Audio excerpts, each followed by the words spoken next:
ဒဏ္ဍာရီလာမျက်နှာဖုံးတစ်ခုကိုတွေ့ရှိပြီးနောက်သူ့ရဲ့မွေးကင်းစသားလေးကိုအဲ့ဒီစွမ်းအားတွေပေးလိုက်မိတဲ့လူတစ်ယောက်ဟာကလေးရဲ့စွမ်းအားတွေကိုဘယ်လိုကင်တွယ်ရမလဲဆိုတာတင်ယူရင်းနဲ့မျက်နှာဖုံးဖန်တီးသူနတ်ဖျားစီကနေထွက်ပြေးရပါတယ်။ဒီနေ့မှာတော့2005ခုနှစ်ကရိုက်ကူးခဲ့တဲ့ရုပ်ရှင်ရဲ့ဇလန်းကျင်းချုပ်ကိုပြောပြပေးသွားမှာပဲဖြစ်ပါတယ်။မိုးရွာတဲ့ညတညမှာတော့နော်ဒနတ်ဖျားတွေရဲ့တမိုင်းကိုပြသထားတဲ့ပြတိုက်ထဲကိုရှို့ဝက်ဆန်းကျဲရဲ့အမျိုးသားတအူဝင်ရောက်လာခဲ့ပါတယ်။လမ်းညွန်သူကမော်စွမ်းအင်တွေရှိတဲ့မျက်နှာဖုံးကိုဖန်တီးခဲ့တဲ့စိုးသွမ်းသောနတ်ဖျားလိုကီအကြောင်းသူ့ကိုပြောပြခဲ့ပါတယ်။သူကပြတိုက်လာသူတွေကိုပြသထားတဲ့မှန်ပီတိုတွေကမျက်နှာဖုံးဟာဝစ်စင်သူကိုလိုကီရဲ့စွမ်းအားတွေပေးလိုက်မယ်လို့ရှင်းပြပါတယ်။ရုတ်တရက်ဆိုသလိုပဲရှို့ဝက်ဆန်းကျဲရဲ့အမျိုးသားကသူ့ရဲ့စွမ်းအားတွေကိုထုတ်ဖော်လိုက်ပြီးသူဟာလှည့်စားမှုရဲ့နတ်ဖျားကိုယ်တိုင်ဖြစ်ကြောင်းဖော်ပြခဲ့ပါတယ်။ပြတိုက်လာသူတွေအားလုံးထွက်ပြေးကြပြီးလိုကီကသူ့ရဲ့မျက်နှာဖုံးကိုယူဖို့အခွင့်အရေးယူလိုက်ပါတယ်။ဒါပေမဲ့ဒါဟာအတုတစ်ခုဖြစ်နေတာကိုတွေ့လိုက်ရပါတယ်။ဒေါသထွက်နေတဲ့သူကလက်ညွန်သူရဲ့မျက်နှာကိုဖယ်ရှားလိုက်ပြီးပြန်လည်ပြသထားတဲ့ဗီဒီယိုထဲထည့်လိုက်ပါတယ်။အဲ့ဒီနောက်မှာတော့ပြတိုက်လုံခြုံရေးတွေရောက်လာပြီးရာဇဝတ်ကောင်ကိုတားဆီးဖို့စ조사ပါတယ်တိုးတော့လိုကီကသူ့ရဲ့လက်ချောင်းတွေကနေကြည်စံတွေပစ်ထုတ်လိုက်ပါတယ်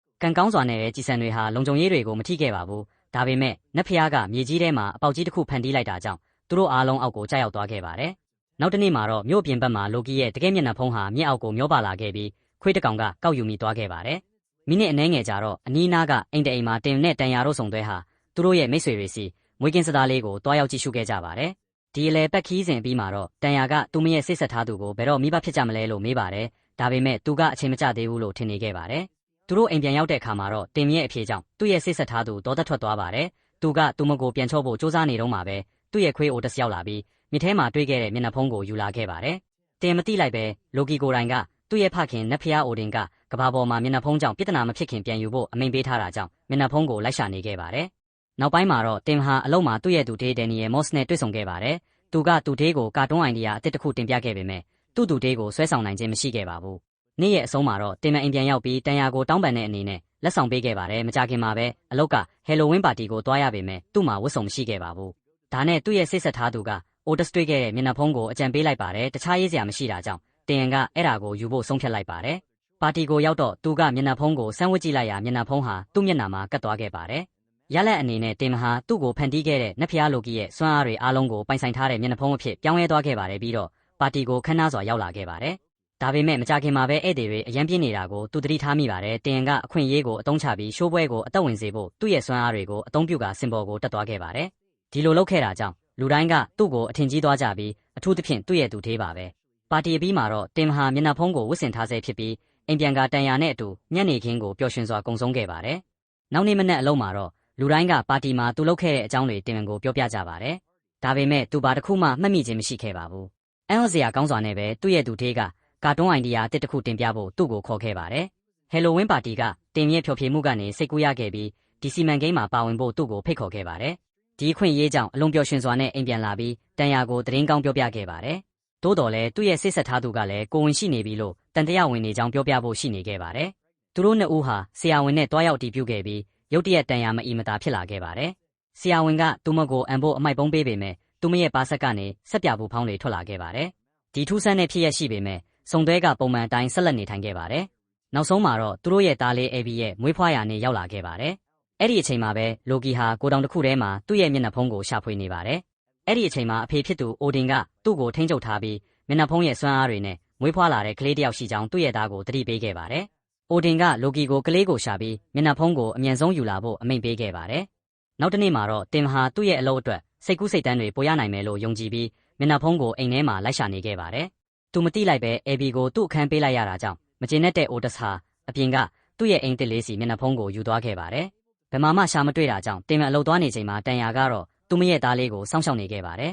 ။ထို့နောက်သူမကအေဘီဆော့ဖို့အတွက်မိုးပြန်ပူဖောင်းတစ်လုံးကိုဖောင်းလိုက်ပါတယ်။အဲ့ဒီအချိန်မှာပဲကလေးလေးကလည်းသူ့ရဲ့ခေါင်းကိုဖောင်းလိုက်တာကြောင့်သူမွေးဖွားလာတဲ့အချိန်မှာမျက်နှာဖုံးရဲ့စွမ်းအားတွေကိုရရှိထားတယ်ဆိုတာပေါ်လွင်သွားခဲ့ပါတယ်။အေဘီရဲ့အမေသတိမထားမိခင်မှာပဲကလေးလေးကပုံမှန်ပြန်ဖြစ်သွားခဲ့ပါတယ်ဒါပေမဲ့သူ့ရဲ့အခန်းဟောင်းကိုအေဘီကယူသွားလို့မနာလိုဖြစ်နေတဲ့အနီးနားကအိုတက်စ်ကတော့အရာအလုံးကိုမြင်လိုက်ရပါတယ်။တစ်ချိန်တည်းမှာပဲလိုကီကပြားတကောင်အဖြစ်ပြောင်းလဲပြီးသူ့ရဲ့စွမ်းအားတွေနဲ့မွေးဖွားလာတဲ့ကလေးကိုဆေးရုံမှာလိုက်ရှာနေခဲ့ပါတယ်။သူကအဲဂျိုကိုတွေ့ပြီးသူ့ရဲ့အဆွဲနဲ့လိုက်ခဲ့ပါတယ်။ထို့နောက်အဲ့ဒီအမျိုးသမီးရဲ့ပုံစံကိုယူကာကွန်ပျူတာထဲမှာတနေ့တည်းမွေးဖွားတဲ့ကလေးတွေစာရင်းကိုဝင်ကြည့်ခဲ့ပါတယ်။လိုကီလိုက်ရှာနေချိန်မှာတင်ဟာဖခင်တယောက်အနေနဲ့ဒုက္ခတွေခံစားနေရပါတယ်။သူနဲ့သူ့ဇနီးတို့ဟာကလေးရဲ့ငိုတန်ကြောင့်ညအိတ်မပျော်ကြပဲညတညမှာတော့တင်ကသူ့သားကိုနိုဘူးစာမီးတီးပေးဖို့အထိဖြစ်သွားခဲ့ပါတယ် ကန်ကောင်းစွာနဲ့ပဲကလေးလေးကသူ့ရဲ့စွမ်းအားတွေကိုထုတ်ဖော်လိုက်တာကြောင့်ဖခင်ကိုမတိမတာနိုးထလာစေခဲ့ပါတယ်။ဒါပေမဲ့နောက်တနေ့မနက်မှာတော့တန်ယာကစီးပွားရေးကိစ္စနဲ့တပတ်ကြာခီးထွက်မယ်လို့ပြောလိုက်တာကြောင့်အခြေအနေကပိုဆိုးသွားခဲ့ပါတယ်။ဒီသတင်းကတင်ဝင်ကိုစိတ်တကြစေခဲ့ပါတယ်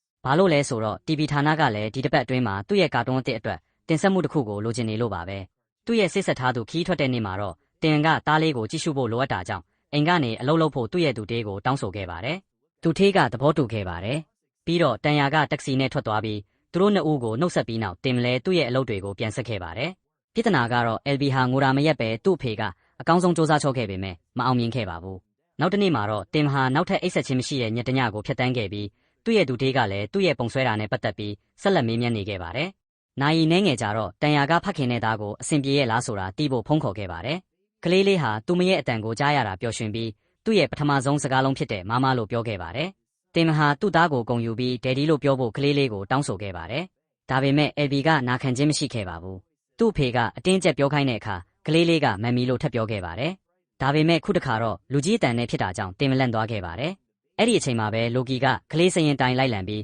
အမျိုးသမီးတဦးရဲ့အိမ်ကိုရောက်လာခဲ့ပါတယ်။သူကအယောင်သမားအဖြစ်ဟန်ဆောင်ပြီးဖုံဆုပ်ဆက်မောတဲ့အစ်စ်ကိုသူမကိုပြသခဲ့ပါတယ်။အမျိုးသမီးကပစ္စည်းကိုစစ်ဆေးဖို့သွားခဲ့ပါတယ်။အဲ့ဒီအချိန်မှာလိုကီကဖုံဆုပ်ဆက်ကိုဖွင့်လိုက်တာကြောင့်သူမဟာအတွင်းထဲဆုပ်ယူခံရပြီးတေဆုံးသွားခဲ့ပါတယ်။အဲ့ဒီနောက်မှာတော့လှည့်စားမှုရဲ့နတ်ဖျားဟာသူမရဲ့သားကိုစစ်ဆေးဖို့အခွင့်ရေးယူခဲ့ပါတယ်။ဒါပေမဲ့တေချာကြည့်ရဲ့အခါမှာတော့သူဟာတာမန်ကလေးတစ်ယောက်ဖြစ်ပြီးအမျိုးသားရဲ့မျက်နှာကိုအယုံနဲ့ပစ်ပေါက်ရတာကိုမြင်တွေ့ရတာကြောင့်စိတ်ပြတ်သွားခဲ့ပါတယ်။တင်ရဲ့အိမ်မှာတော့သူအလုပ်လုပ်ဖို့အကောင်းဆုံးစူးစမ်းပေမဲ့အေဘီကသူ့ကိုလှုပ်ခွင့်မပေးခဲ့ပါဘူး။ဒါနဲ့တန်ယာရဲ့တောင်းဆိုမှုတွေကိုဆန့်ကျင်ပြီးကလေးလေးကို TV ရှေ့မှာကာတွန်းတွေကြည့်ခိုင်းဖို့ဆုံးဖြတ်လိုက်ပါတယ်။နောက်ဆုံးမှာတော့ကလေးလေးကငြိမ်သွားခဲ့ပါတယ်။ဒါနဲ့တင်မအလုပ်ပြန်လုပ်ဖို့အေဘီကိုစောင့်ရှောက်ဖို့အိုဒက်စ်ကိုခိုင်းခဲ့ပါတယ်။ဒါပေမဲ့အဲ့ဒီအစားခွေးကသူ့အိမ်လေးစီပြန်သွားခဲ့ပြီးသူဖွက်ထားတဲ့လိုကီရဲ့မျက်နှာဖုံးကိုရှာဖို့တူးဆွနေခဲ့ပါတယ်။ညင်ရောက်တဲ့အခါမှာတော့တင်မအိပ်ပျော်သွားခဲ့ပြီးသူ့သားလေးကတော့ TV မှာကာတွန်းတွေဆက်ကြည့်နေခဲ့ပါတယ်။အဲ့ဒီအချိန်မှာပဲအိုဒက်စ်ကနောက်ဆုံးမှာမျက်နှာဖုံးကိုယူပြီးပြောင်းလဲသွားခဲ့ပါတယ်။အဲ့ဒီအချိန်မှာအေဘီကကာတွန်းတွေဆက်ကြည့်နေခဲ့ပါတယ်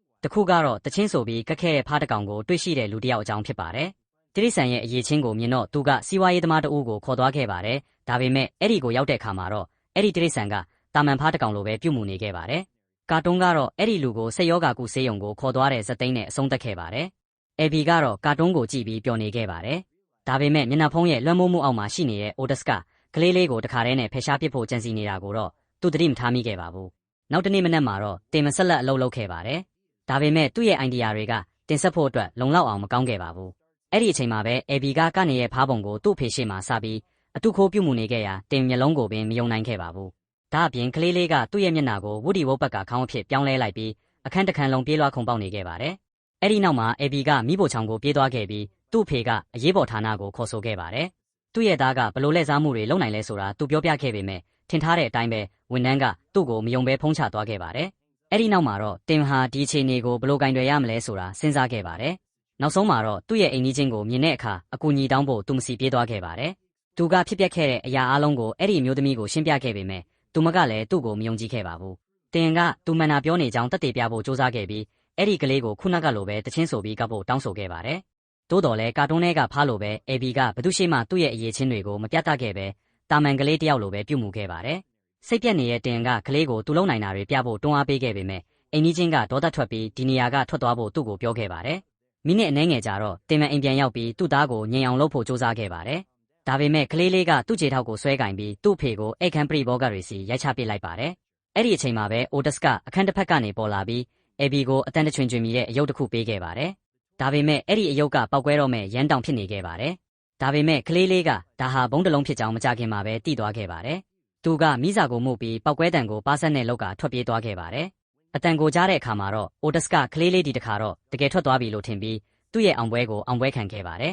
။အဲ့ဒီအချိန်မှာပဲသူကအယိုးကြီးကြီးတစ်ချောင်းကိုရရှိခဲ့ပြီးဒါဟာအေဘီဖန်တီးခဲ့တဲ့ဘုံဖြစ်ကြောင်းမသိပဲကိုက်နေခဲ့ပါတယ်။အယိုးကပောက်ကွဲသွားခဲ့ပါတယ်။ဒါပေမဲ့မျက်နှာဖုံးရဲ့စွမ်းအားတွေကြောင့်ခွေးကအသက်ရှင်ခဲ့ပါတယ်။ဒီရှုံးနိမ့်မှုရှိပေမဲ့အိုဒက်စ်ကကလေးကိုဂရိန်းကျိုးနဲ့ဆွဲထုတ်ဖို့ပို့ပြီးအသေးစိတ်တဲ့အစီအစဉ်တစ်ခုကိုရေးဆွဲခဲ့ပါတယ်။နေ့ရဲ့အဆုံးမှာတော့ခွေးဟာသူ့ရဲ့မကောင်းတဲ့အစီအစဉ်ကိုစတင်ဖို့အိမ်ထဲကိုဝင်လာခဲ့ပါတယ်။တစ်ချိန်တည်းမှာပဲတင်ကအမျိုးမျိုးသောလက်နက်တွေကိုကင်ဆောင်ထားရင်ပြောင်းလဲသွားတဲ့အိုဒက်စ်ကိုမြင်လိုက်တဲ့အခါမှာတတိလက်မူးမေ့သွားခဲ့ပါတယ်။ခွေးကဂယုမဆိုင်ပဲအေဘီရဲ့အခန်းစီတက်သွားခဲ့ပါတယ်။သူကကျိုးနဲ့ကြည်ထားတဲ့ဖုံစုပ်ပိုက်ကိုအသုံးပြုပြီးမျက်နှာချက်ပေါ်ကိုတက်သွားခဲ့ပါတယ်။ကလေးလေးအာယုံပြက်လွင့်နေတာကိုမြင်တော့သူ့ရဲ့ပုတ်ခတ်စီဆင်းသွားပြီးသူ သူ့ရဲ့ရှေ့ဖုံးအင်ဂျီမှာချိတ်တစ်ခုကိုချိတ်ဆွဲလိုက်ပါတယ်။နောက်ဆုံးမှာတော့ချိတ်ကိုကလေးစီကနေဆွဲထုတ်ဖို့ဂရိန်းကိုလမ်းမှာဖွင့်ဖို့သူပြင်ဆင်နေခဲ့ပါတယ်။သို့တော်လည်းသူဖွင့်တော့မဲ့အချိန်မှာပဲအေဘီကသူ့နောက်ကနေရောက်လာပြီးချိတ်ကိုခွေးရဲ့လဲပင်မှာချိတ်လိုက်ပါတယ်။အိုဒစ်ကဂရိန်းကိုဖွင့်လိုက်ပြီးအိမ်ထဲကိုချက်ချင်းဆွဲတင်ခံလိုက်ရပါတယ်။ဒါကိုမြင်တော့တင်ကသူ့ကိုကူညီဖို့စ조사ခဲ့ပေမဲ့ခွေးဟာစနေရထဲမှာပိတ်မိနေခဲ့ပြီးဒုတိယထပ်ကိုဆွဲတင်ခံလိုက်ရပါတယ်။ကျိုးကဆက်ဆွဲနေတာကြောင့်လေဝင်လေထွက်ပိုက်ထဲရောက်သွားခဲ့ပြီးအိတ်ခမ်းထဲကမျက်နှာချက်ပံကစီအခြားတစ်ဖက်ကနေထွက်လာခဲ့ပါတယ်။ပစ္စည်းကလွတ်သွားပြီးအိမ်ပြင်ကိုပြန်ထွက်သွားခဲ့ပါတယ်။ဒါပေမဲ့မကြခင်မှာပဲခွေးနဲ့အတူအိတ်ခမ်းထဲကိုပြန်ရောက်လာခဲ့ပါတယ်။ရှုပ်ထွေးမှုတွေကမပြီးသေးပါဘူး။အိုဒစ်ဟာဂရိန်းနဲ့ထပ်မံဆွဲတင်ခံရပြီးအညစ်အကြေးလောင်အိုးထဲကိုပြုတ်ကျခဲ့ပါတယ်။ထို့နောက်ငှက်အိမ်ထဲကိုဆွဲသွင်းခံရပြီးနောက်ဆုံးမှာတော့ရေစုပ်ဆက်ထဲဝင်ကအကျိတ်ခံလိုက်ရပါတယ်။သူ့ရဲ့အစီအစဉ်တွေမှားသွားပြီးနောက်အိုဒစ်ဟာရစရာမရှိအောင်ကြေမိုသွားပြီးအေဘီကိုတိုက်ခိုက်ဖို့လက်လျှော့ခဲ့ပါတယ်။ထို့နောက်ကလေးလေးကခွေးကိုမှုတ်လိုက်ရာပူဖောင်းတစ်လုံးလိုပြတင်းပေါက်ကနေပြန်ထွက်သွားပြီးဥယျာဉ်ထဲကိုပြုတ်ကျခဲ့ပါတယ်။ဒီလိုဖြစ်သွားတာကြောင့်အိုဒစ်ဟာမျက်နှာဖုံးကိုဖယ်ရှားနိုင်ခဲ့ပြီးပုံမှန်အတိုင်းပြန်ဖြစ်သွားခဲ့ပါတယ်။ဒါပေမဲ့အိမ်ကတော့လုံးဝပျက်စီးသွားခဲ့ပါတယ်။တိုးတိုင်တင်ကဖခင်လုပ်ငန်းဆောင်တာတွေကိုဆက်လက်လုပ်ဆောင်ခဲ့ပြီးအေဘီရဲ့အနီးလဲဖို့သွားခဲ့ပါတယ်။တစ်ချိန်တည်းမှာပဲလိုကီကသူ့ရဲ့အိမ်ရှိကိုရောက်လာခဲ့ပါတယ်။နတ်ဖျားကပို့ဆောင်ရေးဝန်ထမ်းတဦးအဖြစ်ဟန်ဆောင်ပြီးတင်စီကိုတစ်တာတစ်လုံးယူလာခဲ့ပါတယ်။တင်ကအထုပ်ကိုဖွင့်ဖို့သွားနေချိန်မှာသူ့ရဲ့ကလေးကိုလိုကီနဲ့ထားခဲ့ပါတယ်။လိုကီကအေဘီကိုစစ်ဆေးဖို့အခွင့်ရေးယူခဲ့ပါတယ်။ဒါပေမဲ့ကလေးလေးကလည်းတာမန်ကလေးတယောက်လိုပဲပြုမှုခဲ့ပါတယ်။ဒီလိုဖြစ်တာကြောင့်သူထွက်သွားဖို့ဆုံးဖြတ်ခဲ့ပါတယ်။တစ်ချိန်တည်းမှာပဲတင်ကအထုပ်ကိုဖွင့်လိုက်တဲ့အခါအတွင်းကနေကြီးမားတဲ့လက်ဝဲလက်အိတ်ကြီးတစ်ခုပေါ်လာပြီးသူ့ကိုဝေးရာကိုလွှင့်ပစ်လိုက်ပါတယ်။သတိမေ့မျောနေခဲ့တဲ့မိနစ်အနည်းငယ်ကြာတော့တင်ကသတိပြန်လည်လာခဲ့ပြီးသူ့သားကိုကလေးထုကုဆရာဝန်စီခေါ်သွားဖို့ဆုံးဖြတ်ခဲ့ပါတယ်။ကလေးကိုကားပေါ်တင်သွားခဲ့ပြီးကလေးလေးမှာပုတ်ကတ်ခံထားရတယ်လို့သူကြောက်ရွံ့ခဲ့ပါတယ်။အဲ့ဒီအချိန်မှာပဲအေဘီကသူ့ခေါင်းကိုလုံးဝလှည့်ပတ်လိုက်ပြီးအစိမ်းရောင်အနစ်တစ်ခုကိုကားပေါ်မှာလောင်းချပစ်ခဲ့ပါတယ်။သူတို့နှစ်ဦးလုံးမသိလိုက်ပဲလိုကီကအဲ့ဒီနေရာမှာရှိနေခဲ့ပါသေးတယ်။ကလေးလေးရဲ့စွမ်းအားတွေကိုမြင်တဲ့အခါမှာတော့သူဟာမက်ဆီရဲ့သားဖြစ်ကြောင်းသိလိုက်ရပါတယ်။မိနစ်အနည်းငယ်ကြာတော့တင်မျိုးရဲရောက်ရှိလာပြီးကလေးစေးရုံစီပြေးသွားခဲ့ပါတယ်။လိုကီကလည်းမကြခင်မှာလိုက်လာခဲ့ပါတယ်။ဒါပေမဲ့သူကမတန်ဆွမ်းသူများအတွက်ကားရနားရန်နေရာမှာကားရထားတာကြောင့်ရဲအရာရှိတအူသူ့နောက်ကိုပြေးလိုက်ခဲ့ပါတယ်။ထို့နောက်စိုးသမ်းမှုရဲ့နတ်ဖျားကလုံခြုံရေးအရာရှိကိုထိုးကျိတ်ပြီးသူ့ရဲ့ခေါင်းကိုကွန်ကရစ်ပေါ်ဖိချထားခဲ့ပါတယ်။ထို့နောက်သူကတင်ရှိမှပေါ်လာပြီးသူ့ရဲ့မျက်နှာဖုံးကိုပေးဖို့အမိန့်ပေးခဲ့ပါတယ်။တင်ကဘယ်မှာရှိမှန်းမသိဘူးလို့ပြောတာကြောင့်လိုကီကသူ့ကိုချင်းချောက်ပြီးကြီးမားတဲ့ပုစိန်ကြီးတစ်ခုကိုထုတ်ယူလိုက်ပါတယ်။အဲ့ဒီအချိန်မှာပဲအိုဒင်ကလုံခြုံရေးအဆောင်ရဲ့ခန္ဓာကိုယ်ထဲဝင်ရောက်ပြီးသူ့ရဲ့သားကိုမအောင်မြင်မှုအတွက်စတင်အပြစ်ပေးခဲ့ပါတယ်။ဒီလိုဝင်ရောက်ဆွတ်ဖက်မှုကြောင့်တင်မဟာသူ့ရဲ့သားနဲ့အတူလမ်းကြားတစ်ခုထဲထွက်ပြေးခဲ့ပါတယ်။ဒါပေမဲ့လိုကီကလွတ်မြောက်အောင်စ조사နိုင်ခဲ့ပြီးသူတို့နဲ့နောက်ဆုံးမှာတွေ့တဲ့အခါကြီးမားတဲ့တန်နံရံတစ်ခုကိုဖန်တီးကလမ်းကိုပိတ်ဆို့ခဲ့ပါတယ်။လိုကီကဒေါသထွက်ပြီးကြီးမားတဲ့ခီးဆောင်အိတ်ကြီးတစ်လုံးကိုဖန်တီးခဲ့ပါတယ်။အတွင်းထဲမှာတော့တင်နဲ့အေဘီတို့စီပြစ်ပေါက်လိုက်တဲ့ကြီးမားတဲ့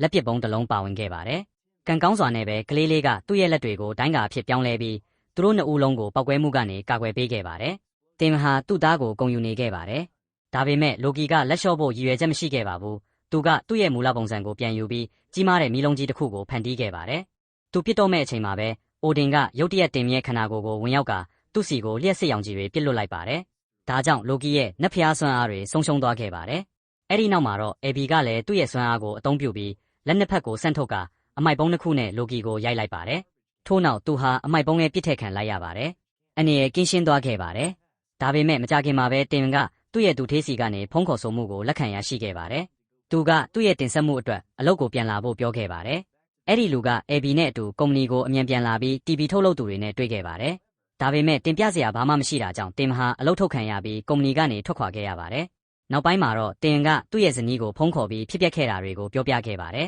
။အရာအားလုံးရှိနေပေမဲ့အေဘီနဲ့ဒီအချိန်တွေကိုကုံဆုံးခဲ့ရတာကိုပျော်ရွှင်ကြောင်းသူဝန်ခံခဲ့ပါတယ်။ဖုံးခေါ်ဆိုမှုအပြီးမှာတော့ဖခင်နဲ့သားတို့ဟာတင်ကသူ့ရဲ့ကလေးကိုရေချိုးပေးရင်းအတူရှိခဲ့ကြပြီးနောက်နှစ်ဦးစလုံးအိပ်ပျော်သွားခဲ့ပါတယ်။သို့တော်လည်းညဘက်မှာတော့လိုကီကသူတို့ရဲ့အိမ်ထဲကိုပြန်ပေါ်လာပြီးကလေးရဲ့အခန်းကိုကျူးကျော်ဝင်ရောက်ခဲ့ပါတယ်။ပုတ်ခတ်ထဲကကလေးလေးကိုမြင်တော့လိုကီကနေရန်ပေါ်မှာထူးဆန်းတဲ့အခရာတွေရေးပြီးသူ့ရဲ့ဖခင်အိုဒင်ကိုခေါ်ဖို့စာလုံးပေါင်းဆက်တစ်ခုကိုဖန်တီးခဲ့ပါတယ်။ထို့နောက်ကလေးလေးဟာဘိုးစကားရဲ့သားဖြစ်ကြောင်းသူရှင်းပြခဲ့ပြီးသူ့ရဲ့စွမ်းအားတွေကိုပြန်နှောင်းခဲ့ပါတယ်။သူ့ရဲ့ဖခင်ကသူ့ရဲ့တောင်းဆိုမှုကိုလက်ခံခဲ့ပေမဲ့တနာရီအတွင်းမျက်နှာဖုံးကိုပြန်ယူပြီးရှုပ်ထွေးမှုတွေအားလုံးကိုဖြေရှင်းဖို့သူ့ကိုအချိန်ပေးခဲ့ပါတယ်။ထို့နောက်လိုကီကသူ့ရဲ့စွမ်းအားတွေကိုပြန်ရပြီးသူ့ရဲ့အစီအစဉ်ကိုစတင်ခဲ့ပါတယ်။ဒါပေမဲ့စက္ကန့်နှဲငယ်ကြာတော့အိမ်ကြီးချင်းပေါ်လာပြီးအဲ့ဒီမျိုးသမီးအိုကိုဖယ်ရှားဖို့တင်ကိုခေါ်ခဲ့ပါတယ်။သူကသူမရဲ့ခေါင်းကိုကြီးမားတဲ့နှာခေါင်းတစ်ခုအဖြစ်ပြောင်းလဲလိုက်ပါတယ်။အဲ့ဒီအချိန်မှာတင်နိုးလာပြီးပုတ်ခတ်ထဲကအေဘီကိုရှာခဲ့ပါတယ်။ဒါပေမဲ့ကလေးကိုမြင်တဲ့အခါသူ့မျက်နှာနေရာမှာလိုကီရဲ့မျက်နှာကအစားထိုးနေတာကိုတွေ့လိုက်ရပါတယ်။ အဲ့ဒီလိုလန့်သွားခဲ့ပြီးနောက်တန်ရာရဲ့အတန်ကိုကြားခဲ့ပါတယ်။ဒါပေမဲ့ဒါဟာအယောင်ဆောင်ထားတဲ့လိုကီဖြစ်ပြီးတော့စိုးသက်မှုရဲ့နတ်ဖျားကသူဘာလို့ဒီနေရာကိုရောက်နေလဲဆိုတာဖော်ပြခဲ့ပါတယ်။သူကတင်ကိုမျက်နှာဖုံးကိုရှာပြီးတနာရီအတွင်းလမ်းကြားထဲကိုယူလာဖို့အမိန့်ပေးခဲ့ပါတယ်။မဟုတ်ရင်သူ့ရဲ့သားကိုနောက်တစ်ခါဘယ်တော့မှမြင်ရမှာမဟုတ်တော့ဘူးလို့ပြောခဲ့ပါတယ်။ဒီလိုတတိပေးပြီးနောက်လိုကီကကလေးကိုယူသွားပြီးရန်တောင်အုံပြုကခေါမိုးကနေတဆင့်ထွက်ပြေးခဲ့ပါတယ်။စက္ကန့်နှဲငယ်ကြာတော့တန်ရာအိမ်ပြန်ရောက်လာခဲ့ပြီးတနေရာလုံးပျက်စီးနေတာကိုတွေ့လိုက်ရပါတယ်။တင်ကမကြခင်မှာပေါ်လာခဲ့ပြီးသူမကိုအယောင်ဆောင်ထားတဲ့လိုကီလို့ထင်ပြီးသူ့ရဲ့ဇနီးကိုတိုက်ခိုက်ခဲ့ပါတယ်။သို့တော်လည်းဒါဟာတကယ်တမ်းတန်ရာဖြစ်ကြောင်းသတိထားမိတဲ့အခါမှာတော့သူတောင်းပန်ခဲ့ပြီးအခြေအနေတစ်ခုလုံးကိုရှင်းပြခဲ့ပါတယ်။ထင်ထားတဲ့အတိုင်းပဲအဲ့ဒီအမျိုးသမီးကသူ့ကိုမယုံကြည်ခဲ့ပါဘူး။ဒါပေမဲ့နှာခေါင်းကောင်းနဲ့အိမ်ကြီးချင်းပေါ်လာခဲ့တာကြောင့်တင်အမှန်အတိုင်းပြောနေတာကိုသူမသိရှိခဲ့ပါတယ်။ထို့နောက်မျက်နှာဖုံးဘယ်မှာရှိလဲဆိုတာကိုသိတဲ့တဦးတည်းသောသူဖြစ်တဲ့အတွက်အိုဒက်စ်ကိုရှာဖွေဖို့သူတို့နှစ်ဦးထွက်ခွာသွားခဲ့ကြပါတယ်။သူတို့ခွေးကိုရှာနေချိန်မှာတော့အိုဒက်စ်ကသူ့ရဲ့မျက်နှာဖုံးကိုပြန်ဝတ်ထားပြီးသူ့ရဲ့ပိုင်ရှင်ကသူ့ကိုရှာတွေ့ရဲ့ခွေးနဲ့အချစ်ဆက်လန်းဆင်နေခဲ့ပါတယ်။ခွေးကသဘောတူပြီးတော့မျက်နှာဖုံးကိုဖယ်ရှားကတင်ကိုပေးလိုက်ပါတယ်။အဲ့ဒီအချိန်မှာပဲလိုကီကလမ်းကြားထဲမှာအေဘီနဲ့ရှိနေခဲ့ပြီးသူတို့နှစ်ဦးဟာတယောက်နဲ့တယောက်သူတို့ရဲ့စွမ်းအားတွေကိုစတင်စမ်းသပ်ခဲ့ကြပါတယ်။သူတို့တင်းနဲ့ပြစ်ပြိုင်ပွဲကစားခဲ့ကြပါတယ်။လိုကီကသူ့ရဲ့ရီဘော်ဘာကိုအရင်ပစ်ခဲ့ပါတယ်။ဒါပေမဲ့ဒါကအတုဖြစ်ပြီးအေဘီရဲ့တင်းနဲ့ကတကယ်ဖြစ်တာကြောင့်သူကလူကိုပစ်ချလိုက်ပါတော့တယ်။နတ်ဖျားကဒီဟာတာကိုသဘောကျခဲ့ပါတယ်။ခဏကြာတော့တင်နဲ့တန်ရလမ်းကြားထဲရောက်လာခဲ့ပါတယ်။စုံတွဲကမျက်နှာဖုံးကိုသူတို့ရဲ့သားနဲ့လဲလှယ်ဖို့အဆိုပြုခဲ့ပြီးလိုကီကသဘောတူခဲ့ပါတယ်။ဒါပေမဲ့နောက်ဆုံးစက္ကန့်မှာပဲသူကစိတ်ပြောင်းပြီးအေဘီနဲ့နေဖို့ဆုံးဖြတ်လိုက်ပါတယ်။ဒီလက်စားမှုကိုရင်ဆိုင်ရတဲ့အခါမှာတော့အိုဒက်စ်ကလိုကီစီကိုပြေးသွားပြီးကိုက်လိုက်ပါတော့တယ်။ဒါကြောင့်သူကမျက်နှာဖုံးကိုလေထဲမှာချက်မိသွားခဲ့ပါတယ်။တင်ကမျက်နှာဖုံးစီခုန်တက်သွားပြီးမျက်နှာဖုံးကိုဝစ်ဆင်လိုက်ရာအေးဇေဘိုဇလာအဖြစ်သူ့ကိုယ်သူပြောင်းလဲလိုက်ပါတယ်။ဒါကိုမြင်တဲ့အခါလိုကီကကားကိုမောင်းထွက်သွားခဲ့ပါတယ်။ဒါပေမဲ့မကြခင်မှာပဲတင်ကသူ့ရဲ့စွမ်းအားကိုအသုံးပြုပြီးသူ့ရဲ့ကားကိုပို့ပြီးအားကောင်းတဲ့ကားတစ်စီးအဖြစ်ပြောင်းလဲလိုက်ပါတယ်။သူတန်ယာနဲ့အိုဒက်စ်တို့ဟာအယ်ဘီကိုကယ်တင်ဖို့အချိန်ပြင်းပြင်းနဲ့ထွက်ခွာခဲ့ပြီးလိုကီကိုဖမ်းမိတော့မဲ့ဆဲချစ်ခဲ့ပါတယ်။ဒါပေမဲ့နတ်ဖျားကသူ့ရဲ့လက်ကွက်တွေထဲကတစ်ခုကိုအသုံးပြုခဲ့ပြီးကားပေါ်ကလီဘာတစ်ခုကိုဖွင့်လိုက်တာကြောင့်လမ်းကကြီးမားတဲ့လိုင်းတွေပုံစံနဲ့မြင့်တက်လာခဲ့ပါတယ်။ဒီလိုဖြစ်နေပေမဲ့လည်းတင်ကအဲ့ဒီထဲကနေဖျက်ကျော်နိုင်ခဲ့ပြီးဘီလိန်နောက်ကိုဆက်လိုက်ခဲ့ပါတယ်။သူတို့လက်လျှော့မှာမဟုတ်ကြောင်းသိတဲ့အခါလိုကီကလက်ဝဲအားကစားကွင်းမှာရပ်ပြီးတင်ကိုတိုက်ခိုက်ဖို့စိန်ခေါ်ခဲ့ပါတယ်။တင်ကစိန်ခေါ်မှုကိုလက်ခံခဲ့ပြီးသူတို့နှစ်ဦးဟာသူတို့ရဲ့မော်စွမ်းအားတွေအပြင်လက်သီးတွေပါဖလှယ်ခဲ့ကြပါတယ်။မော်ပညာနဲ့အတွေ့အကြုံရှိတာကြောင့်လိုကီကတင်ကိုလဲကျအောင်လုပ်နိုင်ခဲ့ပါတယ်။ဒါပေမဲ့သူ့ရဲ့ပြိုင်ဘက်ကပြန်တိုက်ခိုက်ပြီးသူ့ကိုခီးဆောင်အိတ်နဲ့ရိုက်လိုက်ပါတယ်။ထို့နောက်သူကခီးဆောင်အိတ်ကိုပိတ်ပြီးပင်လယ်ထဲကိုပစ်ချလိုက်ပါတယ်။တိုက်ပွဲပြီးဆုံးတဲ့အခါမှာတော့တင်ဟာတန်ယာနဲ့ပြန်လည်ဆုံတွေ့ခဲ့ပါတယ်။တန်ယာကအေဘီကိုအခန်းတစ်ခုထဲမှာတွေ့ရှိခဲ့ပြီးကယ်တင်နိုင်ခဲ့ပါတယ်။ထို့နောက်သူတို့အားလုံးထွက်ပေါက်စီပြေးကြပါတယ်။တစ်ချိန်တည်းမှာပဲလိုကီကဖန်တီးလိုက်တဲ့အေယာမခဲတံကြီးကအုံနရံတစ်ခုနဲ့လမ်းကိုပိတ်ဆို့လိုက်ပါတယ်။တင်ကအမျိုးမျိုးသောလောင်းကစားလက်နက်တွေနဲ့ဘီလိန်ကိုတိုက်ခိုက်ဖို့ကြိုးစားခဲ့ပါတယ်။ဒါပေမဲ့လှည့်စားမှုရဲ့နတ်ဖျားကသူ့ရဲ့ခဲတံကိုအသုံးပြုပြီးအဲ့ဒီပစ္စည်းတွေကိုပန်းတွေအဖြစ်ပြောင်းလဲပစ်ခဲ့ပါတယ်။နောက်ဆုံးမှာတော့လိုကီကခဲတံနဲ့တင်ကိုတိုက်ခိုက်ဖို့ကြိုးစားခဲ့ပါတယ်။ဒါပေမဲ့သူကခဲတံကျစ်ဆက်ကိုအသုံးပြုပြီးခဲတံကိုလုံးဝဖျက်ဆီးပစ်လိုက်ပါတယ်။တိုးတိုင်ခဲတံရဲ့အပိုင်းအစတွေဟာပြန်လည်ပေါင်းဆက်သွားပြီးလိုကီကအဲ့ဒီထဲကနေပြန်ပေါ်လာခဲ့ပါတယ်။တိုက်ပွဲကပြီးဆုံးမှာမဟုတ်ဘူးဆိုတာကိုမြင်တဲ့အခါမှာတော့နတ်ဖျားကကလေးကိုဘယ်သူနဲ့နေခြင်းလဲဆိုတာရွေးချယ်ဖို့အဆိုပြုခဲ့ပါတယ်။ဒီအချိန်မှာတော့လိုကီကဂိမ်းတွေကစားခြင်းအပြင်ကလေးကိုဖျားယောင်းဖို့ကြိုးစားခဲ့ပါတယ်။ဒါကိုမြင်တော့တင်ကမတူညီတဲ့တစ်ခုခုကိုလှုပ်ဖို့ဆုံးဖြတ်လိုက်ပြီးသူ့ရဲ့မျက်နှာဖုံးကိုချွတ်ကသူ့ရဲ့သားကိုခေါ်ခဲ့ပါတယ်။ကလေးလေးကြောင့်သူဟာပိုကောင်းတဲ့လူတစ်ယောက်ဖြစ်လာခဲ့ကြောင်းနဲ့သူ့ရဲ့ဖခင်ဖြစ်ရတာဂုဏ်ယူကြောင်းအေဘီကိုပြောပြခဲ့ပါတယ်။ဒါကိုကြားပြီးနောက်မှာတော့ကလေးလေးကတင်ကိုပထမဆုံးအကြိမ်ဒယ်ဒီလို့ခေါ်ဆိုခဲ့ပြီးလိုကီထက်သူ့မိသားစုကိုရွေးချယ်ခဲ့ပါတယ်။ဒါတွေရှိပေမဲ့လည်းစိုးသက်မှုရဲ့နတ်ဖျားကရှုံးနိမ့်မှုကိုလက်မခံဘဲလူတိုင်းကိုချေမုန်းဖို့အေယာမတူယွင်းကြီးတစ်ခုကိုဖန်တီးခဲ့ပါတယ်။ထို့နောက်တင်ဟာသူ့ရဲ့မိသားစုကိုကာကွယ်ဖို့အင်အားရှိသမျှအသုံးပြုခဲ့ပြီးတူယွင်းကိုမနိုင်ခဲ့ပါတယ်။ဒါပေမဲ့လိုကီကတင်မြဲကိုခန္ဓာကိုထိုးဖောက်ဖို့တူယွင်းခေါင်းကနေလွန်တွေကိုဖန်တီးခဲ့ပါတယ်။အိုဒင်ကလူတိုင်းရှေ့မှာပေါ်လာပြီးလိုကီရဲ့အချိန်ကုန်ပြီလို့ကြေညာခဲ့တဲ့အထိအရာအလုံးဆုံးရှုံးနေပုံပေါ်ခဲ့ပါတယ်။ဖြစ်ပျက်ခဲ့တဲ့အရာအလုံးအတွက်သူ့ရဲ့သားကိုအပြစ်ပေးတော့မယ့်အချိန်မှာတင်ကခွင့်လွှတ်ဖို့သူ့ကိုတောင်းဆိုခဲ့ပါတယ်။ဘာလို့လဲဆိုတော့ဒါဟာဖခင်တဦးရဲ့တာဝန်ဖြစ်တယ်လို့ပြောခဲ့ပါတယ်။အိုဒင်ဟာဒီပြုတ်မှုကြောင့်စိတ်ထိခိုက်သွားပြီးလိုကီကိုခွင့်လွှတ်ကအိမ်ကိုပြန်ခေါ်သွားခဲ့ပါတယ်။သူတို့နှစ်ဦးဟာတင်နဲ့သူ့ရဲ့မိသားစုကိုနှုတ်ဆက်ပြီးမျက်နှာဖုံးကနောက်ထပ်ပြဿနာတွေမဖြစ်စေဖို့မျက်နှာဖုံးကိုယူသွားခဲ့ပါတယ်။နောက်တစ်နေ့မှာတော့တင်ဟာသူ့ရဲ့သူတေးဟောင်းနဲ့စကားပြောခဲ့ပြီးသူ့သားနဲ့သူရရှိခဲ့တဲ့အတွေ့အကြုံကိုအခြေခံပြီးကာတွန်းတစ်ခုအတွက်သူ့ရဲ့အိုင်ဒီယာကိုတင်ဆက်ခဲ့ပါတယ်။သူထေးကအဲ့ဒီအိုင်ဒီယာကိုသဘောကျပြီးအဲ့ဒီကာတွန်းကိုအတူတကွထုတ်လုပ်ခဲ့ရာပွဲဦးထွက်ညက်မှာပဲအောင်မြင်တဲ့ TV ဇာတ်လမ်းတစ်ခုဖြစ်လာခဲ့ပါတယ်။တင်ဟာရှိုးပွဲရဲ့အောင်မြင်မှုကိုသူ့မိသားစုနဲ့အတူကျင်းပခဲ့ပါတယ်။မကြခင်မှာပဲတန်ယာကနောက်တစ်ကြိမ်ကိုဝင်ရှိနေပြီဖြစ်ကြောင်းကြေညာခဲ့ရာအေဘီအထူးသဖြင့်အားလုံးကိုအယမ်းပျော်ရွှင်စေခဲ့ပါတယ်။